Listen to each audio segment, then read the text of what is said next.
All right. Guys, this is the, he's got a pitch here for you, but I'm gonna give you, in any sales environment, you really have three elements to it, right? The first one is the intro, the second is filling need, and the third one is close, okay? So here, this is the most important one, because if you don't do a good job of this one, you'll never get to these two. So you have to come out, everybody's style is different. I'm sure the way that Tim gets on the phone with a customer at the very beginning when you're making a cold call is different from what Bob does, is different from what I do. But what I try to do is, if I'm calling somebody, it's a cold call, I really try to get to the point as fast as I can, because I don't want to mislead them. I don't want to ever be in a position where they feel like I've misled them. I've kept them on the phone, they think maybe I'm interested in a hunt or something, and then they find out I'm trying to sell them advertising. Nothing any worse, right? So what I'll do up front is I'll call and say, hey, Bill, I saw I'll tell them exactly where I saw their ad, because I want them to know that I know they're advertising, right? Or I found your website, and I'll say, hey, this is Doug Moore. I'm calling from down Alabama, and I saw where you had an ad in Whitetail Journal for your upcoming for turkey season. Man, I tell you, there's nothing like turkey hunting in Mississippi or wherever they are. Try to get a little bit of personality for them. So look, I work with Mossy Oak Hunting Country is the reason I call. So I get it to them real quick. And then I would quickly say, hey, do you have any spots left available for this season? Right? So what did I do? I tried to be a little bit friendly. You know what I mean? Just use your personality. It's going to take a little while. We had we had 5 new salespeople working in an insurance agency last week, and I said to them this morning, they had a really good week. We sold $16,000, and I said, hey, think about today on Monday, how much more confident you are versus a week ago. I mean, they came and did all of them have licenses. They've sold insurance before, never over the phone. And they're like, oh, it's night and day. So you guys will, after a few days for you, Tim or Bob, when y'all get on call somebody as a cold call, I mean, you don't even think about it, right? It's no big deal.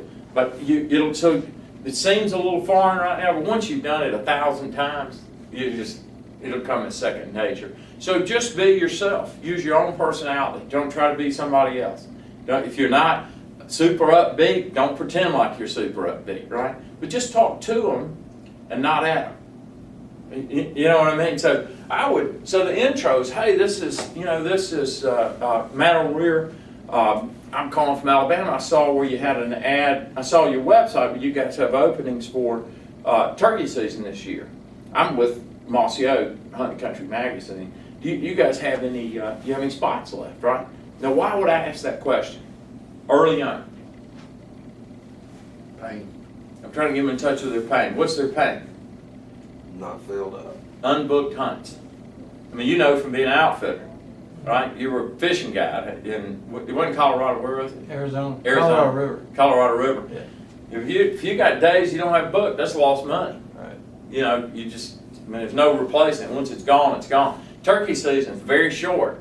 So if I'm an outfitter and I've got spots open, my cost to run my operation is the same whether they're there or not. So I want to know, do you have any openings? What happens if the guy says no? Well, are you getting ready for next year? Honestly, you're probably done, right? I mean, if he doesn't have any, you might ask him about deer season. You have bookings for deer season and stuff, and just have a guy call back, right? Put him in the system. Make sure you get him in VanillaSoft under your name, and we're going to communicate with him all the time. Then when it comes time to sell him a deer hunting spot, you'll have him in your system, and you call him and sell him. So what I would do is say, okay, how many spots have you got open? I want him to talk a little bit. How'd you get in the business? You know what I mean? Don't spend 30 minutes with the guy, but get him to talk a little bit. Hey, how, and if you've got a little, if you went turkey hunting recently, or man, I've never hunted Osceola, or I've never hunted, you know what I mean? Or I always wanted to get it's Eastern, Merrimack, Osceola, what's the fourth one? Rio Grande. So, I've always wanted to get a Rio, or what, you know what I mean? You kind of talk to them a little bit, get a little bit of, just a little bit of personality in it, so that it doesn't look like it's rote memorization. And then say, how many spots do you have open? How long you been doing this, right? Just ask questions, and make sure you got a list of questions you can ask. If you ever get stumped, go to a question. And the guy says, well, let me tell you why I called. I'm really looking for a handful of outfitters to fit into. We don't really do ads. What we have is a outfitter spotlight, and we put 6 outfitters on our page. We're doing Turkey Thug magazine. I don't know if you know or not. Y'all ought to write this down. Turkey Thug is branded through Walmart this year. We've got we're going to have Mossberg's going Turkey Thug shotgun. In addition to our television show where we're promoting it, Walmart's got a whole line of Turkey Thug clothing. And so we're going to be driving, thousands of people to to our website and the magazine, e-magazine. So I'd say we're doing a page for Outfitter Spotlight. Man, I can take this picture right off your website. I can write the content and send it to you. You don't have to do anything. Man, it's only $400. It's that quick a pitch. And the guy along, you tell me right or wrong, Tim Hilly, the sort of buyer he wants. Yep. Yeah, you can tell they're like, oh wow, oh man, sounds great, or they'll give you something, but it's a 50-50. You just get them on the phone. It's $400. And if the guy says no, what do? There are 2 reasons people won't buy. Only 2. One is he doesn't have any pain. That he's booked up, and maybe you waste your time trying to pitch him on something. And sometimes it works out and say, hey, we've got our outfitters guy or our gear guy will do the same thing for deer hunting. It'll come out in June. It's the perfect time to do it. Probably a pretty good idea to pitch him on that. Just lay it out there, right? Mm-hmm. And if he's already booked out, he's probably got the money. So we can sell for 2 issues at a time. So we're selling Turkey Thug, and we're selling the next one as well. So you could sell him a deer hunting spotlight for the next one. Look, these things fill up. You really ought to go ahead and do it. 2 reasons he doesn't buy. He has no pain. It's the first reason. And that's going to be a small percentage of people you call in. The second reason is he hasn't sold it. If he says, I need more info, what is he saying? He hasn't sold me yet. If he says, send me, let me, I need to think about it, what does he say? He hasn't sold me. If he says, I don't have a budget for it, what's he saying? He hasn't sold me. If he believes $400, he'll get some outfit, he'll get some customers, he'll buy. It's too inexpensive. So you got to, every time he says that, you got to think about, he's not sold. How do I sell him? I got to get him in touch with this pain. Now, how many spots do you have open? I get him right back to it. Well, we got 27 days of this, whatever it is, 60 days of hunting season, and I've got 23 books, so you got 37. How much do you charge for a hunt? Get him to talk about it. How much is a hunt? It's $1,250. How many of these do we have to get in order to pay for the $400? Right? I mean, 1. Because we've got 100% profit. Half a turkey. Yeah. I mean, he's got 100% profit. So all he has to do if he believes he's going to buy it, make it so easy for him. It's $400. And so that's the pitch. Now you get into the minutia a little bit, okay? Here's some questions. What is the distribution? We trained on this on Friday. Tim, what's the distribution of the magazine? It's an emac, it's an online magazine. What's the distribution? Well, we actually have 180,000 that we have double opted in to receive the magazine, but the magazine reaches 8 million readers nationwide, worldwide. Okay. How? Well, we do that because we take every story in the magazine, we syndicate it across the entire Mossy Oak network, which is like 4 or 5 different web pages. We syndicate it across our network, which is Sportsman's Life, and over 50 Google News sites.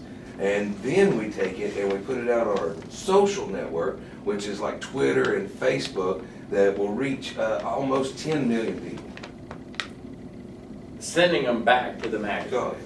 Yeah, that was good. That's really good. Yeah. You actually were listening. Yeah, I started pitching it right after we left. Yeah. And that's the story, right?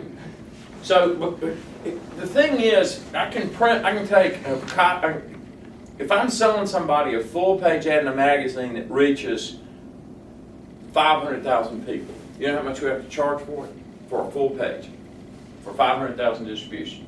Bob, what do you think? I'm guessing around 50 grand. 50 grand, that's how much we have to charge.